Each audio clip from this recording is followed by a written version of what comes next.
DJ का dance चल रहा था। तो एक आदमी बोला, वाह रे लड़की क्या डांस किया। तो बगल का एक आदमी बोलता है, वो लड़की नहीं है लड़का है। तो ये आदमी बोलता, सॉरी मैडम मुझसे भूल हो गई। कहा, मैं मैडम नहीं हूं, उसी लड़के का बाप हूं। कर सका तो क्यों रहा, अब कर क्यों पछताए। कर सका तो क्यों रहा, अब कर क्यों पछताए।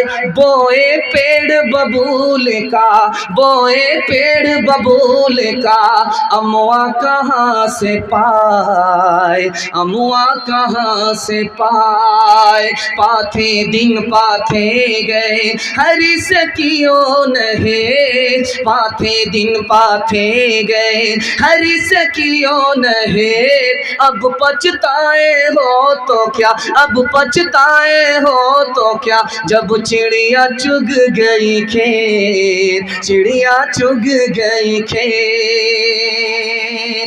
इंशाल्लाह एक हाथ में क्रिकेट का बल्ला, दूसरे हाथ में स्क्रीन टच मोबाइल हमारे बच्चे के हाथ में होगा, हाथ उड़ा दिया इंशाल्लाह बिल्कुल सही जा रहा है। एक बहुत बड़े आलिम थे, उनका नाम था मिर्ज़ा मजहर जाने जाना। औरंगजेब रहमतुल्लाह अलैह के दौर के आलिम थे, किराए के मकान में रहते थे, अपना मकान नहीं था। पूछा कि हजरत किराए के मकान में रहते हो, अपना मकान नहीं? तो कहने लगे कि मौत के बाद अपना मकान किराया का मकान दोनों बराबर हो जाता है, दोनों से निकलना पड़ता। दूसरी मिसाल आ रही है, बहुत ध्यान से इसको सुनिएगा।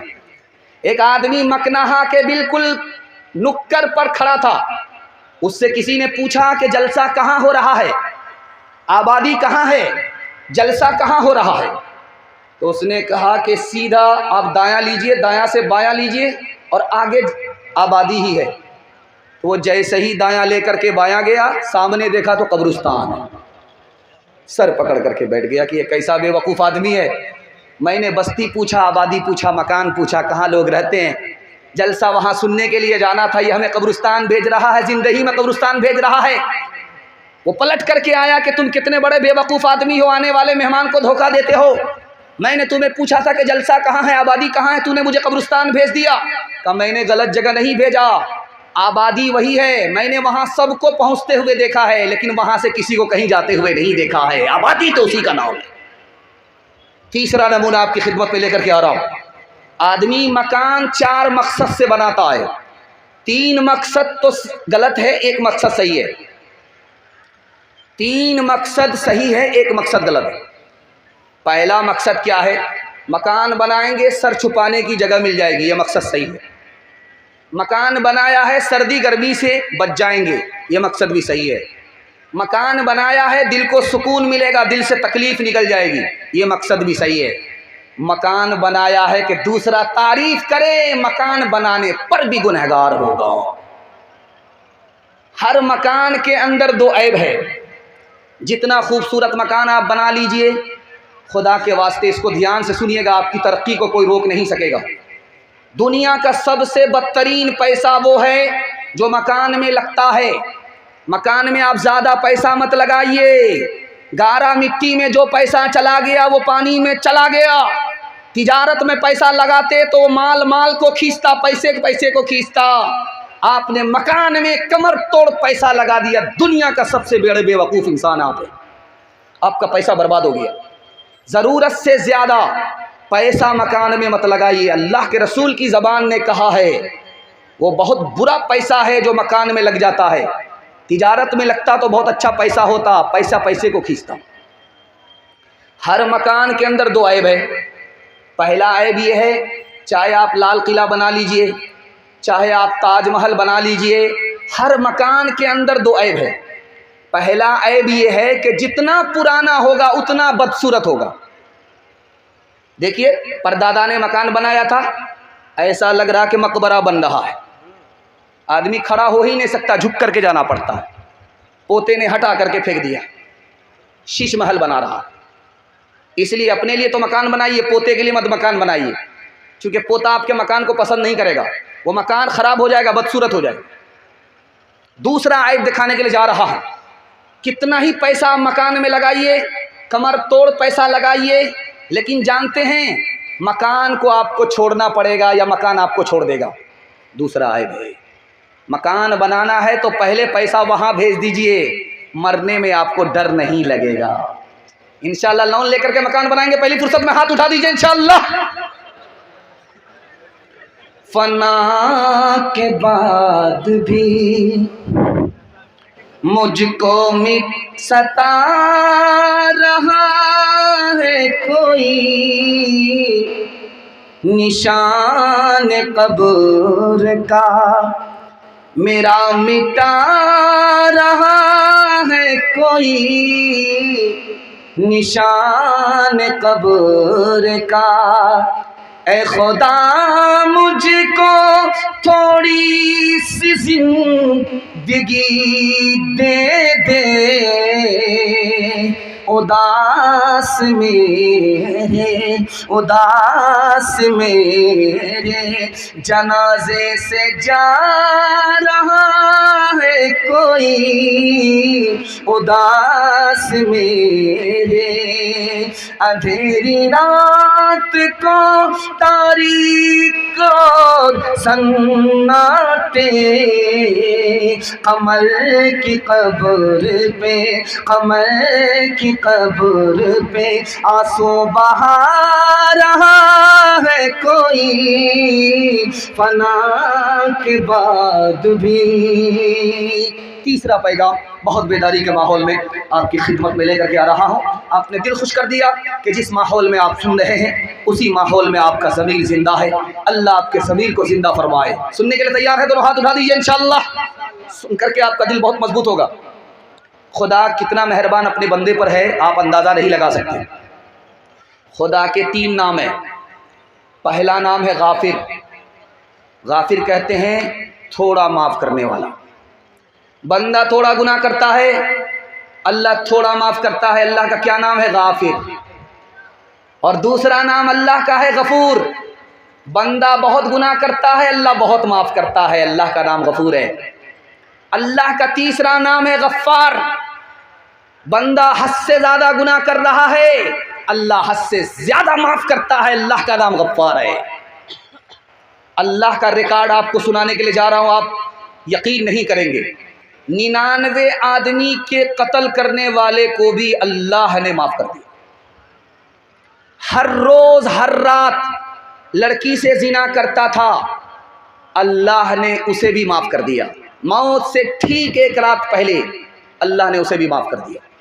बच्ची पैदा होती थी, उसको जिंदा ज़मीन में गाड़ दिया करता था, अल्लाह ने उस पर एहसान फरमाया, इस्लाम की दौलत से माला माल फरमाया। दुनिया का कितना ही बड़ा गुनाह कीजिए, अल्लाह आप पर 4 मेहरबानी जारी रखेगा। पहली मेहरबानी, आप गुनाह करते रहेंगे वो आपके ऊपर पर्दा डालता रहेगा। आप गुनाह करते रहेंगे वो आपको पकड़ेगा नहीं, आपकी रोज़ी को जारी रखेगा, छीनेगा नहीं, आपकी सेहत को बाकी रखेगा, मिटाएगा नहीं। कितना बड़ा मेहरबान। और सुन करके आपको हैरत होगी, ये पैसा आ रहा था, शायर शेर पढ़ रहा था, पैसा आ रहा था। ये पैसा आप अगर दूसरे से मांगेंगे तो आपको डर लगेगा। जानते क्या डर लगेगा? यार थोड़ा मांगेंगे देगा, ज़्यादा मांगेंगे देगा कि नहीं देगा। लेकिन अल्लाह से ज़्यादा मांग लीजिए, थोड़ा मांग लीजिए, कि डरने की कोई बात ही नहीं। आप जब किसी से मांगेंगे तो आपको ये डर रहेगा, यार एक बार मांगेंगे तो देगा, बार बार मांगेंगे नहीं देगा। अल्लाह से बार बार मांगिए, कोई फ़र्क नहीं पड़ता, वो और खुश होगा। तीसरी बात देखिए, आप दूसरे से मांगिए, वो आपका चेहरा देखेगा, अपना आदमी है या पराया है। अगर आपको पहचानता है तो देगा, नहीं पहचानता है नहीं देगा। अल्लाह से मांग करके आप देखिए, कोई फ़र्क नहीं पड़ता, वो अपने को भी देता है, पराये को भी नवाजता है। थोड़ी सी शान में आपने बेअदबी कर ली, मांगने के लिए जिसके दर पर आए थे वो आपका दिया हुआ वापस ले लेगा। लेकिन अल्लाह से मांगिए, उनकी शान में 1000 नाफरमानी कीजिए, वो दिया हुआ वापस नहीं लेता है। इतना बड़ा मेहरबान है।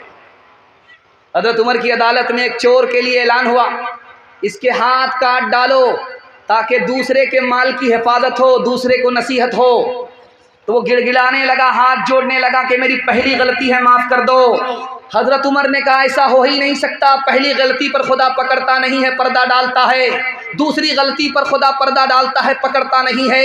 तीसरी गलती पर खुदा पर्दा डालता है, पकड़ता नहीं है। जब बंदा बाज नहीं आता तब पकड़ा जाता है। तहकीक हुई तो 100 मरतबा का चोर निकला। और आपका दिल बहुत मजबूत होगा ये सुन करके कि पूरे मजमे में सबसे ज़्यादा जल्दी में माफ़ करने वाला कौन इंसान है। ये मर्दों का पिंडाल है, इसी के बराबर में औरत का पिंडाल है। मैं आपसे एक सवाल करूं कि इसमें माफ़ करने वाला कौन बंदा बैठा है, उस पिंडाल में माफ़ करने वाली कौन है? तो इसका जवाब एक ही लाइन में है, सबसे ज़्यादा जल्दी में इस पिंडाल में अगर कोई माफ़ करने वाला है तो बेटे का बाप है। बेटे की गलती को सबसे जल्दी में माफ़ करता। और उस पिंडाल में माँ है, अपने बेटे के कसूर को जल्दी में माफ़ करती है। जानते हैं माँ बेटे से नाराज़ है, बात नहीं कर रही है, लेकिन जब ऐन खाने का वक्त आता है तो माँ बेटी से कहती है, बेटी देखो तुम्हारे भाई ने खाना खाया कि नहीं खाया। क्या कलेजा है, नाराज़ तो है लेकिन दिल से नाराज़ नहीं है। अब बेटा दौड़ा दौड़ा आया, माँ के पैर पकड़ा, मुंह खोल करके माफ़ी मांगी, माँ ने माफ़ कर दिया। और जानते हैं माँ से भी ज़्यादा जल्दी में कौन माफ़ करता है? खुदा माफ़ करता है। माँ के पैर पकड़ने पड़ते हैं, मुंह खोलने पड़ते हैं, लेकिन खुदा के आगे पैर पकड़ने की भी ज़रूरत नहीं, मुंह खोल करके माफ़ी मांगने की भी ज़रूरत नहीं। दिल का इरादा हो गया, खुदा माफ़ कर देता है। एक आदमी दारू की बोतल लेकर के सामने से गुजर रहा था। हज़रत उमर उधर से आ रहे थे, कमर में कोड़ा था। उस जवान ने देखा कि हज़रत उमर ने अगर देख लिया कि दारू की बोतल लेकर के जा रहा हूँ, इतने कोड़े पड़ेंगे कि जनाजा उड़ जाएगा। दिल दिल में कहता है कि मेरे परवरदिगार, आज इज्जत आबरू तू ही बचा सकता है। उमर सामने है, कमर में कोड़ा है, पता चल गया तो इतने कोड़े पड़ेंगे कि आज जनाजा उड़ जाएगा। हज़रत उमर जल्दी जल्दी कदमों से आए और उस जवान से पूछा कि बेटा बताओ तुम्हारे बगल में क्या छुपा हुआ है? कहा हुजूर कुछ नहीं है, शरबत है। अच्छा शरबत है, अभी पता चल जाएगा। हज़रत उमर ने हाथ में लिया, ढक्कन खोला, देखा तो वाकई शरबत था। क्यों? जवान की तौबा कबूल हो चुकी थी, अल्लाह ने शराब को शरबत बना दिया। गुनाहों पे हूँ शर्मिंदा, इलाही दर गुजर कर दे, बड़ा मुजरिम हूँ मैं तेरा, इलाही दर गुजर कर दे। खता कोई नहीं छोड़ी, कोई सिया नहीं छोड़ा, खता कोई नहीं छोड़ी, कोई सिया नहीं छोड़ा।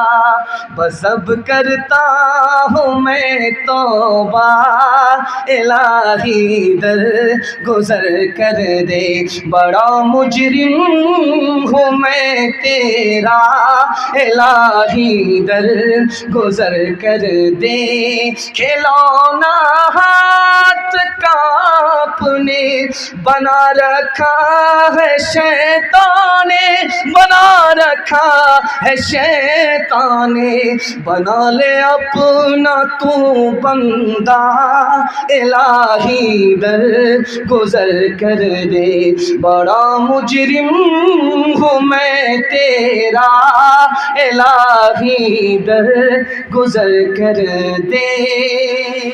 इंशाअल्लाह जीते जी बेटे पर, मुसीबत में मौत के बाद खुदा पर भरोसा करेंगे। हाथ उठाइए इंशाअल्लाह।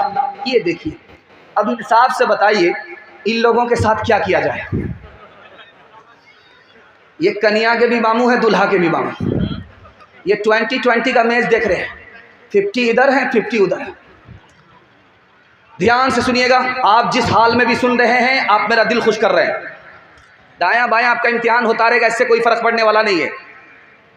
मैं आपको शर्मिंदा नहीं करना चाह रहा हूं, बल्कि मैं आपके दिमाग को टटोलता हूं कि आप दिमाग से सुन रहे हैं कि नहीं, पैगाम की हिफाजत कर रहे हैं या पैगाम को ज़ाय कर रहे हैं। आप जिस हाल में भी सुन रहे, बहुत अच्छा सुन रहे हैं। मैं आपकी जगह बैठता, अचानक में मुझसे सवाल होता, मैं भी फंस जाता। घबराने की कोई बात नहीं, आप जिस तरह भी सुन रहे हैं बहुत अच्छा सुन रहे हैं। अल्लाह इस मोहब्बत को सलामत रखे। आपके घर में जितनी भी परेशानी हो, मेरी दुआ है अल्लाह आपकी परेशानी को इस जलसे की बरकत से दूर फरमाए। चौथा पैगाम सीरत के हवाले से सुना रहा हूँ, सुनने के लिए यहाँ से लेकर के वहाँ तक तैयार है? दोनों हाथ उठा दीजिए इंशाअल्लाह। शादी के बाद दाढ़ी रखेंगे? हाथ उठाइए इंशाअल्लाह। है दाढ़ी के बाद जब दाढ़ी रखना, शादी के बाद जब दाढ़ी रखिएगा ना तो बीवी सबसे पहले उस्तरा चलाएगी, और शादी से पहले रख लीजिएगा तो शादी के बाद दाढ़ी बाकी रहेगी। इसलिए आपसे पूछा गया, ध्यान से सुनिएगा, जब ठीक दोपहर का वक्त होता है और सूरज सर पे आता है तो अरब की ज़मीन, मक्का की ज़मीन इतनी गर्म होती है जैसे चूल्हा गर्म होता। चूल्हे में अगर कोई पैर रख दे तो पैर जल जाता, और खाली पैर अगर दोपहर में मक्का मदीना की ज़मीन में कोई रख दे तो पैर जल जाता, फोका हो जाता, दाना निकल आता, आंवला निकल आता। लेकिन इसी हिंदुस्तान का आशिक था, दुआ कीजिए अल्लाह उनकी कब्र को नूर से भर दे। उस आशिक का नाम था हज़रत नानोतवी, अल्लाह उनके दर्जात को बुलंद फरमाए। मक्का के दोपहर में, मदीना के दोपहर में नंगे पैर सड़क से चल रहे हैं, पैर से दाना निकल गया, फोका निकल गया, पैर फट फट करके रिसने लगा। इसके बावजूद भी कोई परवाह नहीं है, बगैर जूते के, बगैर चप्पल के सड़कों से गुजर रहे हैं। पूछने वाले ने कहा कि जूता तो पहन लेते, का डर लगता है कि जूता पहन लूं और कहीं वहां कदम न पड़ जाए जहां किसी जमाने में नबी के कदम पड़े थे। जब मक्का से मदीना से लोग आते हैं हिंदुस्तान तो तस्बीह देते हैं, ये तो फ़र्क ही। टार्च देते हैं, ये टार्च बड़ी अच्छी है, इसको रख लीजिए। तस्बीह देते हैं, रख लीजिए। तो आदमी देखता है, यूँ देखता है, यार मदीना तो नहीं लिखा हुआ है, चाइना लिखा हुआ है, मेड इन चाइना। तब तेरी के ये कह रहे हैं तस्बीह मदीना की है लेकिन चाइना की बनी हुई है। तो हज़रत गंगोही, दुआ कीजिए अल्लाह उनकी कब्र को नूर से भर दे, कोई लेकर के आया तस्बीह, उसमें लिखा हुआ है मेड इन चाइना, कि चाइना की तस्बीह है ये। लेकिन लेते ही होंठ से लगाते थे, आँखों से लगाते थे, होंठ से चूमते थे। लोगों ने कहा कि हज़रत ये तो चाइना की बनी हुई तस्बीह है, मदीना को कहा जा रहा है। कहने लगे मैं मानता हूँ कि इसको बनाया गया चाइना में, चाइना से ये तस्बीह बन करके मदीना गई, लेकिन मैं इसको होठों से इसलिए चूम रहा हूँ, आँखों से इसलिए लगा रहा हूँ कि इसमें मदीने की हवा लगी हुई है। एक बहुत बड़े आशिक थे, दुआ फरमाइए अल्लाह पूरी मिल्लत की तरफ से उनको जज़ाए खैर दे। उन्होंने पूरी ज़िंदगी में अल्लाह से 3 दुआ मांगी, 2 दुआ कबूल हो गई, 1 दुआ कबूल नहीं हुई। तो पूछा गया हज़रत पूरी ज़िंदगी में इतना बड़ा मुहद्दिस हज़रत खलील अहमद सहारनपुरी, इतना बड़ा मुहद्दिस, क्या दुआ मांगी जो कबूल हो गई, क्या दुआ मांगी जो कबूल नहीं हुई? तो हज़रत ने फरमाया कि मेरी 2 दुआ कबूल हो गई। मैंने अल्लाह से दुआ मांगी कि अरब में इस्लामी हुकूमत हो, हुकूमत हो गई। मैंने दुआ मांगी, मेरी हदीस की किताब है, अबू दाऊद की शरह है, बज़लुल मजहूद नाम है, मुकम्मल हो जाए, अल्लाह ने मुकम्मल करा दिया। अब एक आखिरी दुआ है, वो मैं मांग रहा हूँ, मुझे यकीन है अल्लाह की ज़ात से उम्मीद है ये दुआ भी कबूल हो जाएगी। कहा हज़रत वो क्या दुआ है?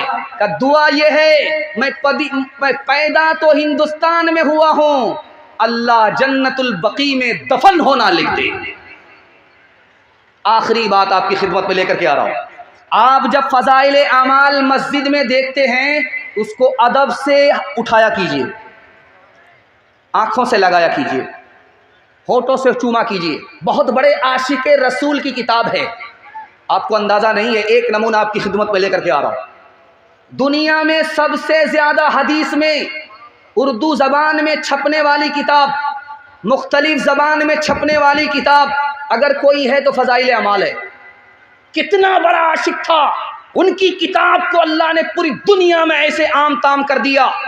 उस आशिक का एक नमूना आपकी खिदमत में लेकर के आ रहा हूँ। उस किताब पर अगर धूल पड़ी हुई रहे उसको साफ कीजिए, उसको मिटाइए, होठों से चूमिए, आँखों से लगाइए। कितना बड़ा आशिक था, मैं आपको दिखाने के लिए जा रहा हूँ। जब मदीना आते थे उनके लिए चटाई बिछाई जाती थी। शेखुल हदीस मौलाना ज़करिया रहमतुल्लाह अलैह जब मदीना आए तो चटाई बिछाई गई, खजूर की चटाई है, मदीने की खजूर है, उसकी बनी हुई चटाई है, वो बिछाई गई, हजरत इसमें बैठ जाइए। कहने लगे ऐसा नहीं हो सकता, हिंदुस्तान में जाकर इस चटाई पर बैठूंगा, लेकिन मदीने पर चटाई पर नहीं बैठ सकता, मदीने में चटाई पर नहीं बैठ सकता।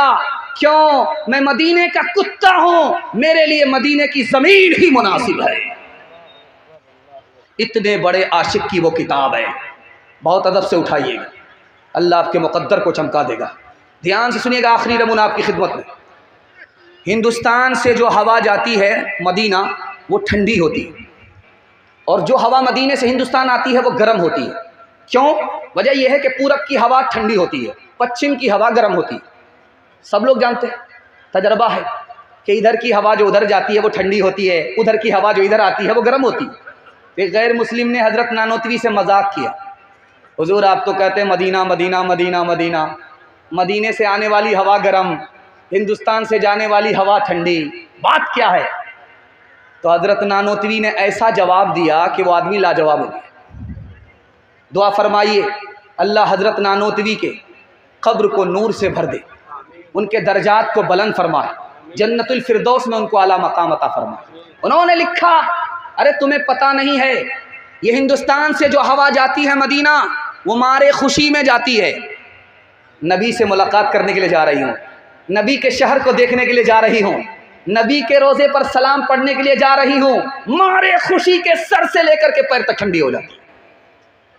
और जो हवा मदीने से हिंदुस्तान आती है वो गर्म इसलिए होती है, उसको गम होता, नबी से जुदा हो रही हूँ, नबी के शहर से जुदा हो रही हूँ, खुदा के घर से जुदा हो रही हूँ, खुदा के शहर से जुदा हो रही हूँ, मारे गम के वो गर्म हो जाती है। ये राज है, ये हवा ठंडी है, वो हवा गर्म है।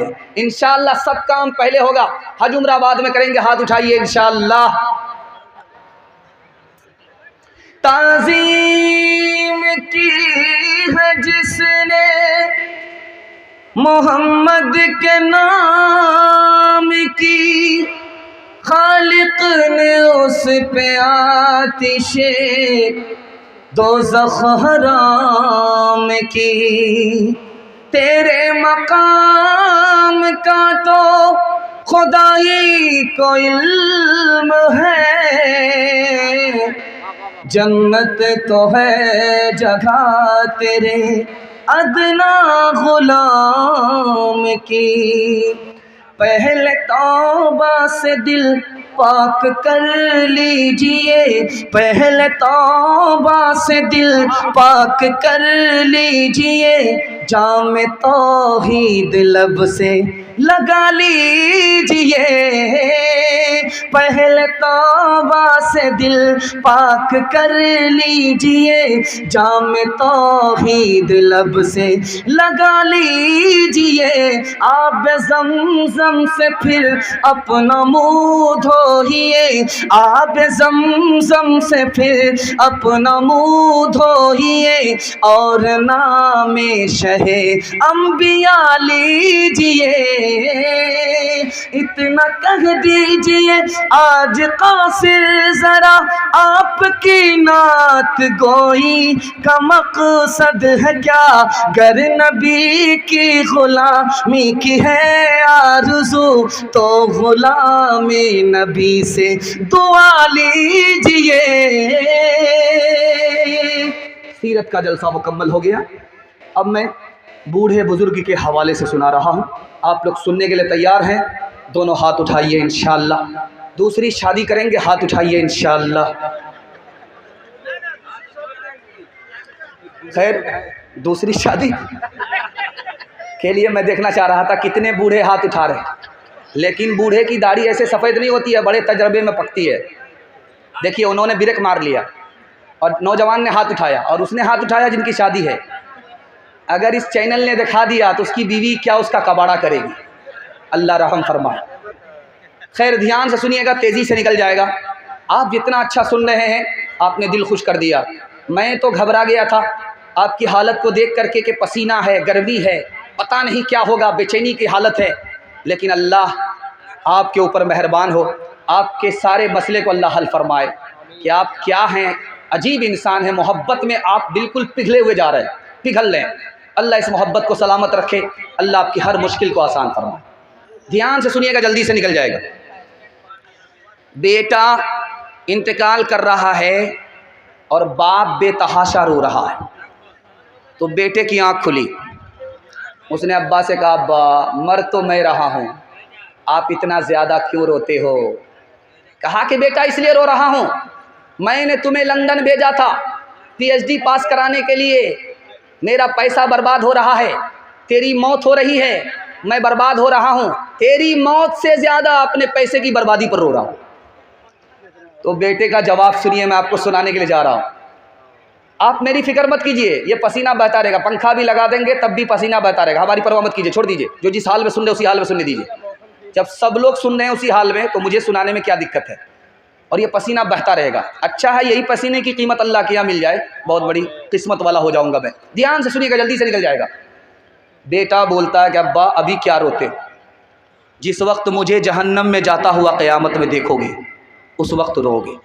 तुमने मुझको पीएचडी तो करा दिया लेकिन कुरान से महरूम रखा, अभी क्या रोते हो? उस वक्त रोगे जब मुझे जहन्नम की तरफ जाता हुआ देखो। जनाजा सामने बाप का रखा हुआ है और बेटा रो रहा है, खामोश होने का नाम नहीं ले रहा। इमाम साहब ने कहा, अल्लाह का बंदा 5 मिनट के लिए किसी तरह चुप हो जाओ, नमाज तो पढ़ाने दो, धूप लग रही है, लोग परेशान हो रहे हैं, जाना है, 2 मुट्ठी मिट्टी देंगे, 2 बोटी खाएंगे, 2 रोटी खाएंगे, जल्दी से निकलेंगे पतली गली से। तुम कौन सा तमाशा कर रहे हो? 5 मिनट के लिए तो किसी तरह सब्र कर लो।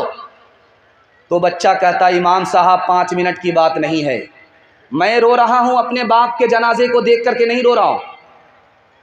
मेरा रोना ख़त्म इसलिए नहीं हो रहा है कि मेरा बाप मरा है, मैं तो इस पर रो रहा हूँ कि बाप का जनाजा रखा हुआ है और मुझे बाप ने इतनी तालीम नहीं दी कि मैं जनाजा पढ़ा सकूँ, मैं तो इस पर रो रहा हूँ। तीसरी बात सुनिए, एक ही अदालत है, इधर से बाप का दावा है कि बेटा नाफरमान, उधर से बाप का दावा है कि बेटा नाफरमान, इधर से बेटे का दावा है बाप नाफरमान। उस अदालत में साबित क्या हुआ, एक लाइन में आपको बताने के लिए जा रहा हूँ। उमर की अदालत है, साबित ये हुआ कि बेटा भी नाफरमान, बाप भी नाफरमान, लेकिन बेटे से पहले बाप नाफरमान है। पैदा तो किया, हराम कमाया, हराम खिलाया, लूट करके लाया, कूट करके खाया, बबूल बोया, इसलिए आम काटने को नहीं मिला। 5वां नमूना आपकी खिदमत में आ रहा है। वजीर कुर्सी पर बैठा हुआ है, जवान है, दूसरी कुर्सी पर बादशाह बैठा हुआ है, बूढ़ा है। बूढ़े बादशाह को तमन्ना हुई कि जवान वजीर कितना खूबसूरत है, इसका बाप कितना होनहार होगा, मैं इसके बाप को देखना चाहता हूँ। तो बादशाह ने वजीर से कहा, बेटा तुम्हारा बाप कहाँ है? कहा, वो सामने मेरा बाप खड़ा है। कहा कि अल्लाह अल्लाह, ये चरवाहा, ये उल्लू का पट्ठा, ये बेवकूफ़ गधा तुम्हारा बाप है? कहा, हुजूर मेरे बाप को गधा मत कहो, गधा और बेवकूफ़ तो मेरा दादा था, मेरे बाप को पढ़ाया ही नहीं। मेरा बाप अगर बेवकूफ़ होता तो खुद जाहिल रह करके मुझे पढ़ा लिखा करके तुम्हारे बराबर की कुर्सी का मालिक नहीं बनाता। इमारत शरिया की रिपोर्ट है, 2022 में 3 लाख मुसलमान लड़की भाग गई लड़के को लेकर। पहले 5 साल 10 साल पहले दस्तूर ये था, लड़का भागता था लड़की को लेकर के, चाहे इधर से भागे चाहे उधर से भागे। लेकिन अब दस्तूर बदल गया 5 साल में, अब लड़की ही लड़के को लेकर के भाग रही है। 3 लाख की तादाद में मुसलमान लड़की लड़के को लेकर के भाग गई। जानते हैं क्यों? 3 वजह से। मुसलमान ने शादी को तिजारत बना दिया, गरीब की लड़की के लिए ऐसी तिजारत मुश्किल, लड़के को लेकर के भाग गई। और बाप ने उस स्कूल में अपनी बेटी का दाखिला करा दिया जिसमें लड़के भी पढ़ाई करते हैं। उस स्कूल में दाखिला कराना था जिसमें सिर्फ लड़की पढ़ती है। आंख बंद करके लड़की का दाखिला उस स्कूल में कर दिया जिसमें लड़के भी पढ़ते हैं। इश्क और मोहब्बत के चक्कर में लड़की भाग गई। तीसरी वजह, बाप ने स्क्रीन टच मोबाइल बेटी को खरीद करके दे दिया। बेटी किससे बात कर रही है, कहाँ जा रही है, कहाँ से आ रही है, माँ बाप को कोई खबर नहीं। सूने घर में बकरी सवासिन लड़की भाग गई। ईमान अलग गया, आबरू अलग गई। जहां गुनहगार वो लड़की है, ये समाज भी कसूरवार है, ये माँ बाप भी गुनहगार है। अल्हम्दुलिल्लाह सिर्फ 2 पैगाम रह गए औरतों के हवाले से, आपको सुनाने के लिए जा रहा हूँ। सिर्फ 2 पैगाम, पर्दे के हवाले से, तालीम के हवाले से। औरत को पर्दा और तालीम के हवाले से 2 पैगाम देने के लिए जा रहा हूँ। आप लोग सुनने के लिए यहाँ से लेकर के वहाँ तक तैयार हैं? हाथ उठाइए इंशाअल्लाह। बहन से ज़्यादा साली पर मेहरबान होंगे, हाथ उठाइए इंशाअल्लाह। ये देखिए उठा दिया पूरा, देखिए चैनल गवाह, देख लीजिए। अच्छा ये ज़नमुरीद है भी, ज़नमुरीद है। लोग जब इससे पूछते हैं कि तनवीर ज़की तुम इस मकाम पर कैसे पहुँचे, तो कहता है इसमें मेरी बीवी का हाथ है। जबकि माँ भी जिंदा, इंतकाल कर गई कुछ दिन पहले, और बाप जिंदा, माँ बाप का नाम नहीं लिया, बीवी का नाम लिया। इतना होशियार नाजिम है। और कलकत्ता के जलसे वाले से कह रहा था मेरा 2 टिकट होगा। जलसा वाले ने कहा कि क्यों साहब, कोई आपका खादिम है? का खादिम नहीं है, मेरी बीवी भी साथ में होगी। इतना बड़ा होशियार है, डबल किराया जलसे वाले से लेता है। हाइट का छोटा है लेकिन फाइट का बहुत बड़ा है।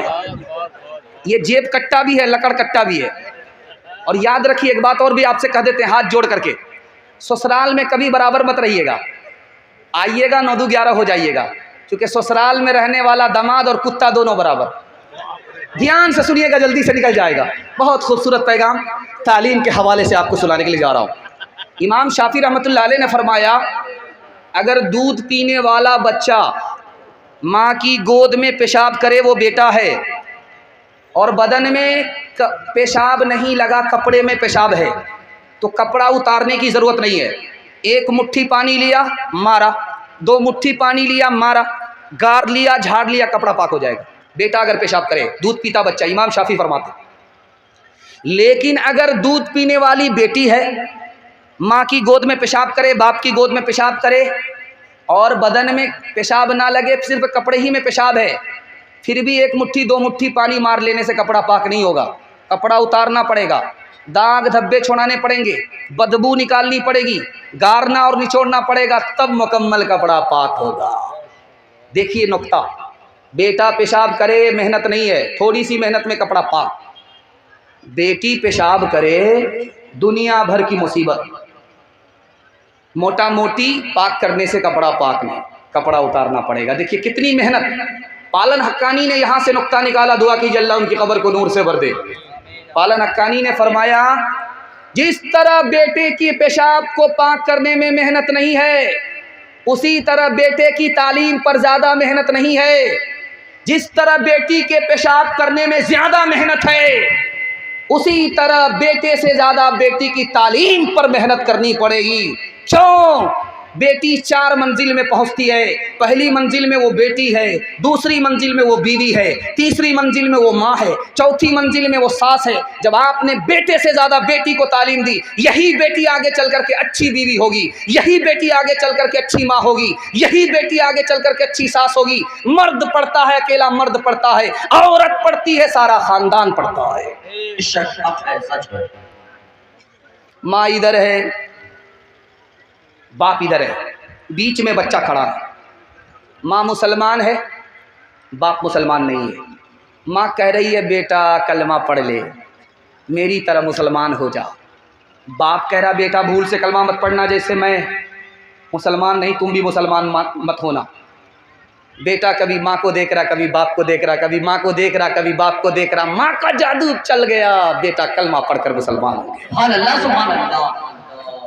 बेटी के पास बाप आया, बेटी ने बिस्तर समेट लिया, यूँ समेट करके यूँ इधर रख दिया। तो बाप ने कहा कि बेटी मैं आया तुम्हारे घर पे, तुमने मुझे बैठने के लिए बिस्तर नहीं समेटा, खोला, तुमने समेट दिया। ये बताओ कि ये बिस्तर मेरे लायक नहीं है या मैं इस बिस्तर के लायक नहीं हूँ? कहा कि अब्बा ये रसूलुल्लाह का बिस्तर है, आप रसूलुल्लाह के दुश्मन हो, इस बिस्तर के लायक आप नहीं हो, इसलिए समेट करके उधर रख दिया। बाप के दिल पर ऐसी चोट पड़ी, जो बाप इस्लाम का दुश्मन था, इस्लाम को तलब करने लगा, और तलब में अल्लाह ने इस्लाम की दौलत से मालामाल फरमा दिया। तीसरा नमूना आपकी खिदमत में आ रहा, ध्यान से सुनिएगा। जैसे ही शादी हुई, बीवी का इंतकाल हो गया, कोई कैलेंडर ही नहीं छपा। अब ये सर पकड़ करके बैठ गया कि ज़िंदगी में कभी शादी नहीं करूँगा। बहन को खबर हुई, जल्दी जल्दी आई, अब भाई साहब क्या इरादा है? जवान हो, अल्लाह ने साथ नहीं दिया ज़िंदगी, बीवी तुम्हारी गुजर गई, साथ नहीं दिया, लेकिन तुम्हारा इरादा क्या है? दूसरी शादी करोगे? तो कहा नहीं, नहीं करूँगा। कहा नहीं, ये गलती मत करना, तुम जवान हो, दूसरी शादी कर लो। तुम्हारी बहन को पता है, तुम्हें मशवरा दे रही है, बहन के पास तुमसे ज़्यादा इल्म है, तुमको बता रही है दूसरी शादी करो, शौक़ से करो। अगर तुमको नेक औलाद होगी और फिर वो नेक काम करेगी तो तुम्हारी औलाद की हर सांस के बदले तुम्हें अल्लाह सदक़े जारिया का सवाब देगा, सदक़े जारिया का फरमाएगा। अब जिस भाई का इरादा बदल गया, उन्होंने शादी कर ली। एक आखिरी नमूने पर पैगाम को ख़त्म कर रहा हूँ, आप लोग सुनने के लिए यहाँ से लेकर के वहाँ तक तैयार है? दोनों हाथ उठाइए, इंशाअल्लाह ध्यान से सुनिएगा, जल्दी से निकल जाएगा। हारून रशीद हज्जाज बिन यूसुफ का दरबार है। एक औरत रोती हुई आई, फरियाद किया कि मेरे 3 आदमी को तुमने गिरफ्तार किया है, मेरी फरियाद है कि तीनों को छोड़ दो। हज्जाज ने कहा मेरे कट्टर दुश्मन है, मैं तीनों को छोड़ नहीं सकता, एक को छोड़ूंगा, 2 को फांसी पर चढ़ा करके रहूँगा, मेरा आखिरी फैसला है। तुमको 5 मिनट का टाइम दिया, जिसको चाहो छोड़ा लो, जिनको चाहो मौत के हवाले कर दो। अब उस औरत ने 5 मिनट में फैसला लिया। क्या फैसला लिया? आपको सुनकर के हैरत होगी। तारीख में बहन का कितना बड़ा किरदार है, ये दिखाने के लिए जा रहा हूँ।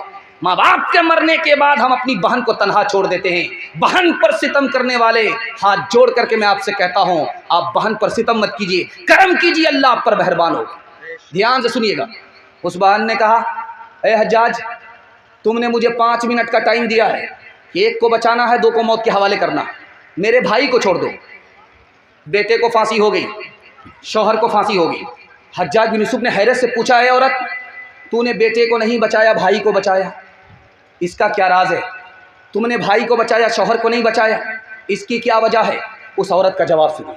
उसने कहा, मैं जवान हूँ, मेरी शादी हो जाएगी, मुझको शौहर मिल जाएगा, खुदा मेहरबान हुआ मुझको बेटा मिल जाएगा, लेकिन माँ बाप मर चुके हैं, भाई नहीं आएगा। 2 मिसाल पर पैगाम ख़त्म कर रहा हूँ। स्कूल है, उसमें बहाली चल रही है, जनाना स्कूल है, लेडीज़ की बहाली चल रही है। 7 लड़की इम्तिहान देने के लिए आई। पहला सवाल पूछा गया कि इस्लाम के 5 रुकन क्या हैं? किसी ने जवाब नहीं दिया। दूसरा सवाल पूछा, ये बताओ मुसलमानों के 5 मुल्क कौन कौन से हैं? किसी ने जवाब नहीं दिया। तीसरा सवाल आया, बिस्मिल्लाहिर्रहमानिर्रहीम का तर्जुमा बताओ, किसी ने जवाब नहीं दिया। चौथा सवाल आया, तुम ये बताओ कि तस्बीह में 100 दाने क्यों होते हैं? इसका भी किसी ने जवाब नहीं दिया। और आखिरी सवाल जिसका सब ने तसल्ली बख्श जवाब दिया, वो क्या सवाल था? फिल्मी 3 हीरो के नाम बताओ, सब ने तसल्ली बख्श जवाब दिया। बादशाह की 4 बीवी थी। बादशाह को मालूम करना था कि पढ़ी लिखी कौन है, जाहिल कौन। तो बादशाह बीवी के पास आकर के कहता है, सुबह हो रही है? कहा कि हाँ हो रही। कहा कैसे पता चला? कहा मुँह में पान था, मज़ा बदल गया। बादशाह बड़ा खुश हुआ, पढ़ी लिखी है। दूसरी बीवी से पूछा कि सुबह हो रही? कहा हाँ हो रही। कहा कैसे पता चला? कहा लालटेन की रोशनी धीमी पड़ गई। बड़ा खुश हुआ कि पढ़ी लिखी है। तीसरी बीवी से पूछा कि सुबह हो रही? कहा हाँ हो रही है। कहा कैसे पता चला? नाक में जो नथ थी वो ठंडी पड़ गई। बादशाह बड़ा खुश हुआ। अब आया 1 नंबर की जाहिल के पास, पढ़ी लिखी नहीं। उसके पास आकर के पूछता है कि सुबह हो रही? कहा क्यों नहीं हो रही है? कहा कैसे पता चला? कैसे पता नहीं चलेगा, जैसे पता चलता है पेशाब आ रहा है, पखाना आ रहा है, इससे बराबर पता चल रहा है। तालीम औरतों को भी देनी ज़रूर है, देनी ज़रूर है। लड़की जो बेपढ़ी हो तो वो बेशूर है, बेशूर है। उसने मुआशरत में सरासर फुतूर है, और इसमें वालिदैन का बेशक कसूर है, बेशक कसूर है। निकल गया तालीम के हवाले से पैगाम। पर्दे के हवाले से आ रहा, सुनने के लिए तैयार है? दोनों हाथ उठाइए इंशाअल्लाह। मर्द पायजामे से, औरत पर्दे से बाहर होगी, हाथ उठाइए इंशाअल्लाह। एक आदमी सीधा खड़ा हुआ है और ऐसे हाथ उठाए, अल्लाह का शुक्र है वो लुंगी में है, पायजामे नहीं। आखिरी पैगाम बहुत तेजी के साथ निकल जाएगा। औरत जब चलती है नंगे पैर, सड़क से गुजरती है, उसके पैर का निशान उस सड़क के ऊपर आ गया। पीछे से एक मर्द आ रहा था, जहां उसके पैर का निशान पड़ा उसी पर इसने अपना पैर रख दिया। शैतान इस औरत की मोहब्बत और कशिश उस मर्द के दिल में दाखिल कर दिया। हजरत अबू बकर बैठे हुए थे और उनकी बेटी हजरत आयशा बैठी हुई हैं रजी अल्लाह अन्हुमा एक जगह। अल्लाह के रसूल ने देखा, कहा अबू बकर तुम जवान हो, तुम्हारी बेटी जवान है, तीसरे आदमी को साथ में ले लिया करो, शैतान दूर नहीं है। हजरत उमर के यहाँ बेटी आई, हजरत उमर घर से बाहर। लोगों ने पूछा कि बेटी अंदर, बाप घर से बाहर। तो कहा मैं जवान हूं, मेरी बेटी जवान है, घर में बीवी नहीं है, तीसरा शैतान है, इसलिए घर से बाहर आ गया। नमूना देने के लिए जा रहा हूं, आप देखेंगे तजर्बे की बात है। जो 10 का नोट होगा वो सबसे ऊपर की जेब में, जो 100 का नोट होगा वो बीच की जेब में, जो 2000 का नोट होगा सबसे नीचे की जेब में। मजमे में एक आदमी खड़ा हुआ, हजरत थानवी से पूछा, हुजूर आप पर्दा पर्दा करते रहते हैं, बुरका बुरका करते रहते हैं, ओढ़नी ओढ़नी दुपट्टा करते रहते हैं, ये कौन सी आयत में है, कौन सी हदीस में? तो हजरत थानवी ने फरमाया कि तुम्हारा 2000 का नोट सबसे नीचे की जेब में है, वो कौन सी हदीस में? अरे अल्लाह का बंदा, नोट की हिफाजत करते हो कि दौलत है चली जाएगी। अरे चली जाएगी तो वापस आएगी, लेकिन औरत की हिफाजत करने के लिए तैयार नहीं हो। औरत की आबरू जाएगी तो कभी लौट करके नहीं आएगी। ट्रेन में सफ़र हो रहा है, हज़रत शेखुल इस्लाम का सफ़र हो रहा है। एक अंग्रेज़ ने कहा कि मुसलमान भी अजीब कौम है, घर में औरत को कैद रखती है, जब औरत घर से बाहर निकलती है कफन लपेट देती है, कफन लपेट देती है। हज़रत ने कोई जवाब नहीं दिया। शरबत बेचने वाला गुजर रहा था, उससे कहा भाई नींबू है, चाकू है, दे दो, गिलास दो, नमक दो। नींबू काटा, रस गार लिया, शरबत बना करके जब पीने लगे तो उस अंग्रेज़ से कहा मैं तो ये शरबत पीता हूँ, आपके मुंह में जो पानी आया आप उसी से सब्र कर लीजिए, उसी से काम चला लीजिए। तो हज़रत का मतलब वो समझ गया। हज़रत ने कहा कि देखो तुमने कहा कि मुसलमान अपनी औरत को कैद में रखता, जब बाहर निकलती है तो कफन लपेट देता है, बुर्का दे देता है।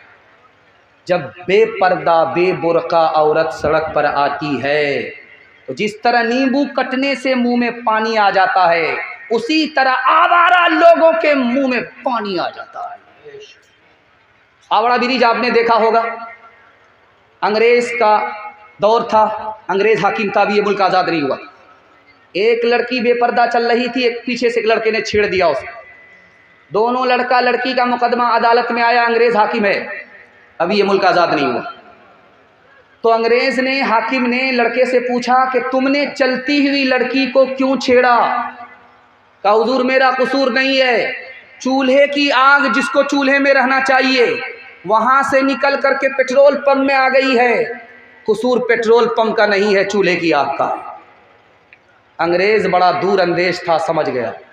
उसने लिखा अपने जजमेंट में, माह तैयबा रिसाला निकलता था 1952 में, इस मुकदमे को लिखा है कि उसने कहा कि ये लड़का बेकसूर है, लड़की को सिरवार है, इसको सज़ा मिलेगी। क्या सज़ा मिलेगी?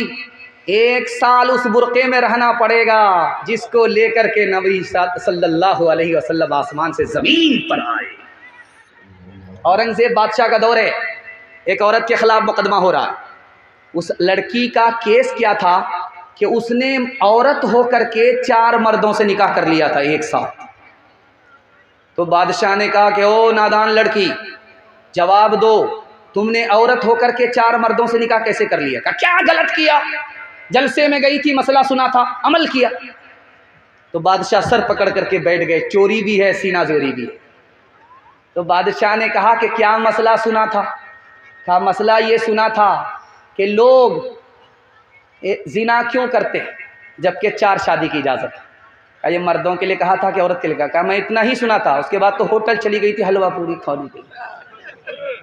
जिस्म पर लिबास की कमी अजीब लगती है, मुझे अमीर बाप की बेटी गरीब लगती है, जिससे आंचल भी नहीं सर का संभाला जाता, उससे क्या खाक तेरे घर की हिफाजत होगी। क्यों हया छोड़ के बेपर्दा हुई जाती हो, कुछ नहीं पास रहा दीन की गैरत के लिए, कुछ नहीं पास रहा दीन की गैरत के लिए। रोज रूबरू महशर में माबूद के जब जाओगी, लेके क्या जाओगी तुम अपनी बारात के लिए। देखो इस्मत का दुपट्टा न सरक में पाए, हर नजर घात में बैठी है शरारत के लिए। आखिरी पैगाम औरतों के हवाले से इजाजत है, 3 मिनट के लिए सुना रहा हूँ, हाथ उठा दीजिए इंशाल्लाह। बीवी से पूछ करके माँ बाप को खर्चा देंगे, हाथ उठाइए इंशाल्लाह। है, ध्यान से सुनिएगा। आपके घर का झगड़ा 1 मिनट में ख़त्म हो जाएगा, रास्ता मैं बता रहा हूँ। ज़िंदगी भर के लिए ख़त्म हो जाएगा, 1 मिनट में ख़त्म हो जाएगा। 3 मिनट का पैगाम है, आखिरी पैगाम सुना रहा हूँ, सुनने के लिए आप लोग तैयार हैं? जोश के साथ हाथ उठा दीजिए, बिल्कुल सही जा रहा है। ध्यान से सुनिएगा। मियाँ बीवी का झगड़ा क्या है? शौहर चाहता है जैसा मैं हूँ वैसी बन जाए, ये कभी नहीं होगा। आप उसको अपनी हालत पर छोड़ दीजिए और मुआहदा कीजिए कि तुम मेरे माँ बाप की खिदमत करो, मैं तुम्हारे माँ बाप की खिदमत करूँगा। 40 साल का झगड़ा एक ही दिन में ख़त्म हो जाए। सास अपनी बहू को बहू ना समझे, बेटी समझ ले। बहू अपनी सास को माँ समझ ले। माँ बेटी का इतना मुकद्दस रिश्ता होता है कि झगड़ा होता ही नहीं। ननद अपनी भाभी को बड़ी बहन समझ ले, भाभी अपनी ननद को छोटी बहन समझ ले। बहन का इतना मुकद्दस रिश्ता होता है कि झगड़ा ही ख़त्म हो जाता है। एक औरत आई झाड़ फूक करने वाले के पास, और तनवीर ज़की यहाँ बैठा हुआ, ये उल्टा चरखा भी घुमाता है। ध्यान से सुनिएगा। झाड़ फूक करने वाले के पास औरत आई, कहा मेरा शौहर बात बात पर मुझको मारता है, कुछ तरकीब कर दीजिए। तो कहा एक काम करो, मैं पानी पर दम करता हूँ, जब भी झगड़ा शुरू हो 2-4 घूंट मुंह में लेकर के बैठ जाना, कुछ नहीं बोलना, झगड़ा तुम्हारा ख़त्म हो जाएगा। क्योंकि औरत की ज़बान चलती है, मर्द का हाथ चलता है। अगर औरत ज़बान को काबू में कर ले, मर्द हाथ को काबू में कर ले, टूटा फूटा घर जन्नत बन जाता।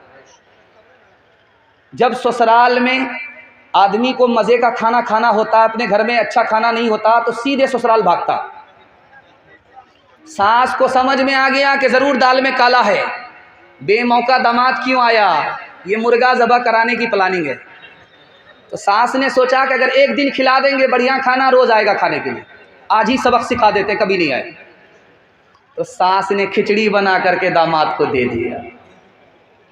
अब खिचड़ी देख करके दामाद का गुस्सा अर्श पर चला गया। अम्मा ये जेल खाना है, मैं कैदी हूँ कि खिचड़ी खाऊंगा? अब बेटा खिचड़ी को बुरा भला मत कहो, इतनी अच्छी ग़िज़ा है, अमीर भी खा लेते हैं, गरीब भी खा लेते हैं, किसी का पेट खराब नहीं होता। समझ में आ गया कि बुढ़िया नहीं है, अजूबा है, मुर्गा बचाने की प्लानिंग है। तो दामाद ने कहा कि अम्मा रूखा सूखा कैसे खाया जाएगा, घी तो ला करके दे दो। बुढ़िया 1 नंबर की कंजर थी, कंजूस थी। एक जगह जलसा हो रहा था, तो किसी का रिकॉर्ड ही नहीं था 10 रुपया से ज़्यादा कोई इनाम देता हो। जो भी शेर पढ़े 10 रुपया, जो भी शेर पढ़े 10 रुपया। अब शायर भी 10-10 रुपया लेते लेते उकता गया, कोई इसमें 100-50 वाला नहीं है। एक हाजी साहब खड़े हुए, 100 रुपया दिया, इन्होंने तारीफ़ किया, वाह हाजी साहब मुबारक हो, वाह हाजी साहब मुबारक हो, आपने क्या मेरा दिल जीत लिया। उसके बाद फिर शेर शुरू कर दिया, तो देखा हाजी साहब खड़े हैं, कहा हाजी साहब आप तो बैठ जाओ। कहा नहीं, वो 90 रुपया हमारा वापस कीजिए, इसलिए 100 रुपया। तो ऐसे ऐसे कंजर होते, ऐसे ऐसे बकील होते। तो बुढ़िया 1 नंबर की बकील थी, कंजर थी, उसने छुपा करके घी को रखा था कोठी में। जब दामाद ने बोला कि घी दे दीजिए, तो लाज लिहाज में लेकर के आ गई। ढक्कन जो खोला तो जल्दी में हाथ में हरकत थी, घी ज़्यादा गिर गया। अब बुढ़िया को लालच हो गया, सारा घी तो दामाद ही खा लेगा। मंतिक से कहा बेटा अकेले खाओगे बरकत नहीं होगी, साथ में शामिल कर लो, बरकत ही बरकत होगी। अब दामाद को समझ में आ गया कि बड़ी खटासी है, ये अकेला मुझको खाने नहीं देगी। तो लाज लिहाज में दामाद कहता आप तो मेरी माँ की तरह हो, साथ में खा लो, क्या दिक्कत है। अब बुढ़िया ने प्लेट को देखा, तो घी दामाद की तरफ ज़्यादा गिरा हुआ था। बुढ़िया ने दिमाग लगाया कि उधर से इधर टानना। बुढ़िया ने कहा बेटा मैं तुमसे नाराज़ हूँ इसलिए कि फला महीना मेरी बेटी को तुमने ये दुख दिया है, ये दुख दिया है, ये दुख दिया है, सारा घी इधर टान। तो दामाद कहता है कि अम्मा कौवे से ज़्यादा कौवे का बच्चा चालाक होता है। अगर मैंने वो दुख दिया है तो ये सुख भी दिया है, ये सुख भी दिया है, ये सुख भी दिया। दुख सुख को मिलाना पड़ता तब जिंदगी कटती है। जो न देखा न सुना है वो हुआ करता है, अब तो बेपर का परिंदा भी उड़ा करता है, अब तो बेपर का परिंदा भी उड़ा करता है। गालियाँ कोई दुआ कोई दिया करता है, अपना हर शख्स का किरदार हुआ करता है। अपने घर में भी सुकून से नहीं रह पाता मैं, अपने घर में भी सुकून से नहीं रह पाता मैं। रोज घर में मेरे तूफान उठा करता है, रोज घर में मेरे तूफान उठा करता है। बस 3 वादा आपसे लूँगा। अल्लाह की इबादत करेंगे, जलसा ज़िंदगी भर के लिए कामयाब हो जाएगा। हाथ उठाइए इंशाअल्लाह। रसूलुल्लाह की इताअत करेंगे इंशाअल्लाह, मखलूक की खिदमत करेंगे इंशाअल्लाह। 3 काम छोड़ दीजिए, आपके घर में कभी आफत नहीं आएगी। तजर्बा करके देख लीजिए, गिरबान पकड़ सकते हैं। गुनाह नहीं करेंगे इंशाअल्लाह, गलत नहीं कमाएंगे इंशाअल्लाह, गलत माहौल में नहीं जाएंगे, बेटा की शादी फ्री में नहीं करेंगे। हाथ उठाइए इंशाअल्लाह।